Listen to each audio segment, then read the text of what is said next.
पूरे देश में जनसंख्या नियंत्रण कानून के लिए हम लोग अभियान चला रहे हैं। हर जिले में हम लोग प्रवास कर लोगों में जागरूकता ला रहे हैं। हमारी मांग है कि 2 बच्चों का कानून राष्ट्र हित में लागू हो, तीसरे बच्चे पर उन्हें सरकारी सुविधा से वंचित किया जाए और चौथे बच्चे पर सशक्त रूप से सजा हो। यह बात आज जनसंख्या समाधान फाउंडेशन की महिला विंग की प्रदेश अध्यक्ष सह महिला मोर्चा की प्रदेश प्रवक्ता सुचिता सिंह ने जमशेदपुर में आयोजित बैठक में कही। मीडिया से बातचीत में उन्होंने कहा कि 2025 तक हम लोग चाइना को जनसंख्या की दृष्टि से पार कर जाएंगे। वहीं जनसंख्या समाधान फाउंडेशन के केंद्रीय मार्गदर्शक स्वामी सीताराम शरण जी महाराज ने कहा कि पूरी दुनिया में जनसंख्या की दृष्टि से हम लोग दूसरे नंबर पर हैं, इसलिए हर हाल में इस कानून को हम लोग संपूर्ण देश में लागू करवाएंगे। वहीं भाजपा के प्रदेश प्रवक्ता कुणाल सारंगी ने कहा कि विगत 8 वर्षों से जनसंख्या समाधान फाउंडेशन काम कर रही है। इतनी बड़ी जनसंख्या को कोई भी सुविधा उपलब्ध कराना सरकार के लिए बहुत मुश्किल का काम है, जिसके कारण सरकार आम जनता को क्वालिटी लाइफ नहीं दे पा रही है।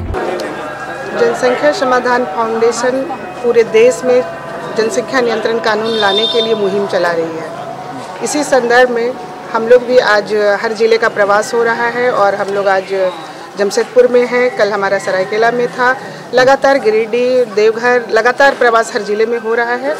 समाधान फाउंडेशन ये मांग करती है कि 2 बच्चों का कानून राष्ट्रहित में लागू हो, क्योंकि देश के सामने इतना संसाधन नहीं कि इतनी बड़ी जनसंख्या का वहन कर सके। इसलिए ये मांग करती है कि 2 बच्चों का कानून हो, तीसरे बच्चे पर उसे सरकारी सुविधा से वंचित किया जाए और चौथे बच्चे पर सशक्त कारावास की सजा हो।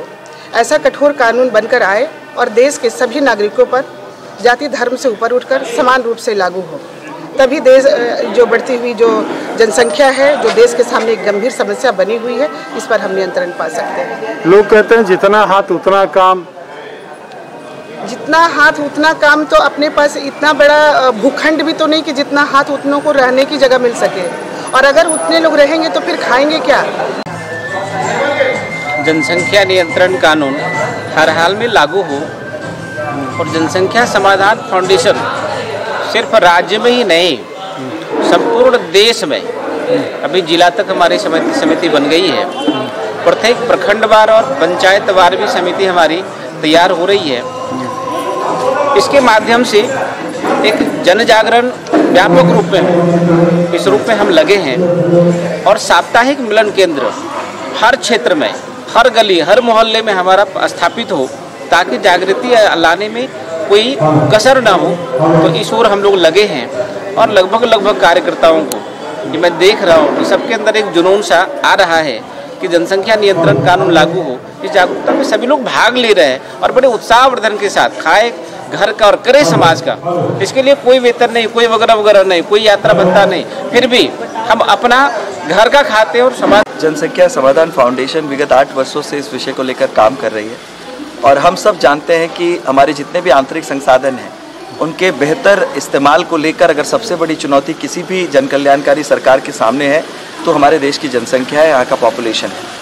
आज विश्व में द्वितीय है हमारी जनसंख्या, लेकिन संसाधनों के इस्तेमाल के मामले में हम इसलिए पिछड़ जाते हैं कि इतनी बड़ी जनसंख्या को कोई भी सुविधा देने के लिए सरकार को बहुत ज़्यादा व्यय करने की आवश्यकता होती है। और इसके साथ साथ जो क्वालिटी ऑफ लाइफ जिसे कहा जाता है, आप देखिए आज विश्व के कई ऐसे देश हैं जो बहुत छोटे हैं लेकिन बहुत ज़्यादा सक्षम और समृद्ध हैं, कारण उनके पास जो जनसंख्या है वो सीमित है और उनके संसाधनों के हिसाब से उस जनसंख्या को एक बेहतर जीवन देने का माध्यम उन्हें मिला हुआ है।